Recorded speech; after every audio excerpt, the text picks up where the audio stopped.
चाचा चौधरी और बुसाका। चाचा जी, पश्चिम की ओर से धूल उड़ती दिखाई दे रही है।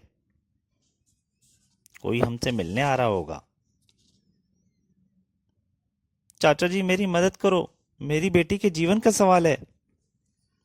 क्या बात है सगनू पंडित? क्या तुम्हारी बेटी पढ़ाई लिखाई में मन नहीं लगाती या घर का कामकाज नहीं करती? ऐसी बात नहीं है। यह पढ़ाई में होशियार और स्वभाव में सुशील है।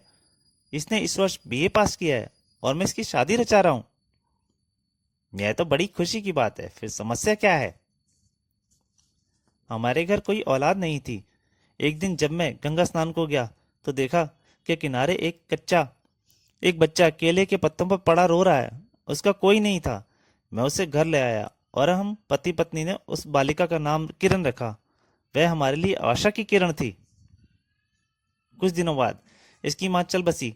तब मैंने ही इसे पाल पोस कर बड़ा किया। बड़ी हुई तो मुझे इसकी शादी की फिक्र हुई। दफ्तर में नौकरी लगे इस नौजवान से मैंने अपनी बेटी का रिश्ता तय कर दिया। तब समस्या क्या है? क्या नौजवान दहेज मांगता है? क्या लड़की का बाप लालची है?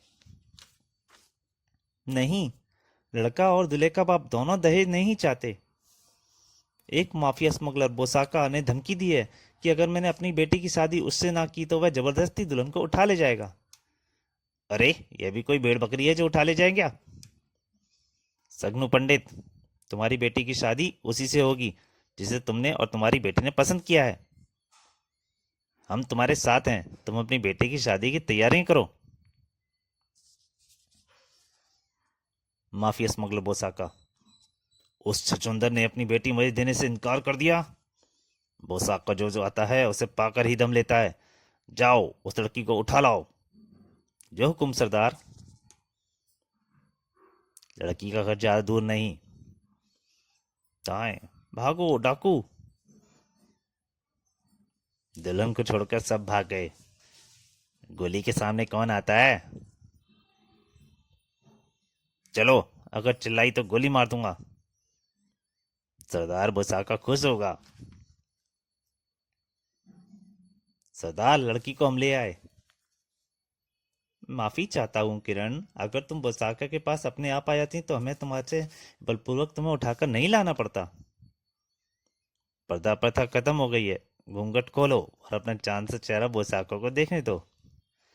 और जैसे ही चेहरा खुलता है, धड़ाक, ओह, वह तो आदमी है, उसे गोली मार दो। तभी साहू किक मारता है। मैडम को दूर हटो। दोनों को उड़ा देता है किक से। अब तक किरण की शादी वहां हो चुकी होगी। साबू, आओ घर चलें।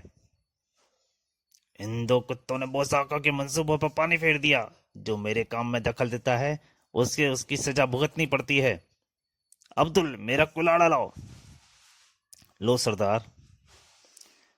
सरदार जब अपना बड़ा कुलाड़ा उठाता है तो किसी न किसी की गर्दन जरूर करती है।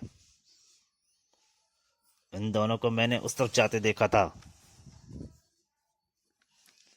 यह किताब बड़ी मनोरंजक है। फुर्सत में हूँ, क्यों ना इसे पढ़ लिया जाए।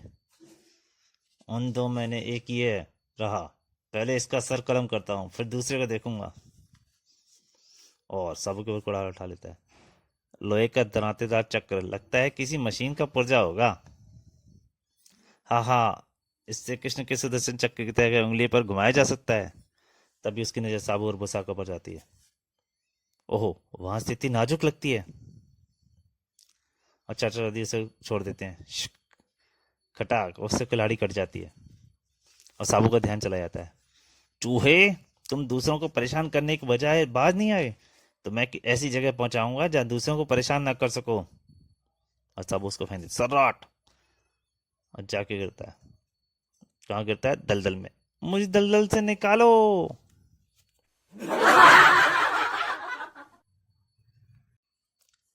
पोकली साहब की टोपी। ये क्या? तुम्हें दिन रात टोपी लगाए रहने का शौक है। मैंने कभी तुम्हारा सिर नहीं देखा। भगवान, मैं क्या करूं? इस टोपी में मेरा सिर फंसा है। अब ये उतरती नहीं। और चाहे तो क्या नहीं हो सकता। आओ मेरे साथ। इधर। चाची साबू को बोल रही है। साबू, क्या रात को तुमने ऐसा सपना देखा कि तुम कई तरह का स्वादिष्ट खाना खा रहे हो? साबू चौंक कर खुश हो, हाँ चाची, मगर तुम्हें कैसे पता चला? जिस दरी पर तुम रात को सोए थे वह एक जगह से कटी हुई है। मिसेस पोकली, कहो कैसे आना हुआ? मेरे पति के सिर पर टोपी चिपक गई है, उसे निकालना है। साबू, पोकली साहब की टोपी खींचकर निकाल दो।